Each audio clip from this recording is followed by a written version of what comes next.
If someone doesn't care and doesn't love you, hayaan mo lang. Kung hindi ka niya pinapahalagahan, hayaan mo lang. Always stay calm. Minsan kasi merong pagkakataon na hinahanap natin sa tao yung wala sa kanya.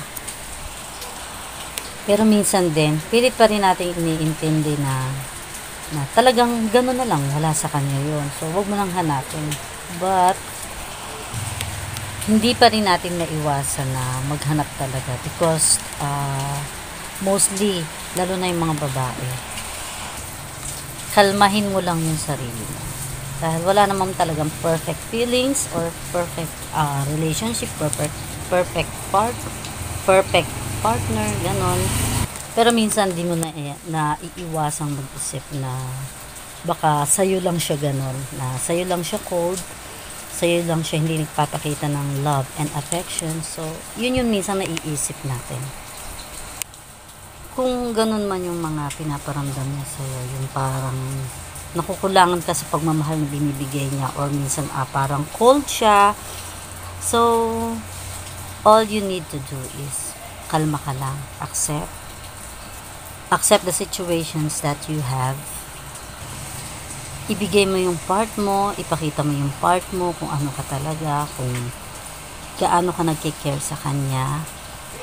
And one day magugulat ka na lang na babaguhin na ni God yung situation or yung feelings mo. Don't cheat. Let Him realize na kapag nawala yung feelings mo sa kanya, or kapag lumipas, kapag nagsawa or napuno na sa ganong sitwasyon, let Him realize na hindi ikaw ang nawala. Siya yung mawawalan or kawalan niya na mawala ka sa buhay niya. Alam nyo, ang swerte-swerte nyo na kapag nakatagpo kayo ng partner na binabalik yung pagmamahal na binibigay niyo sa kanila.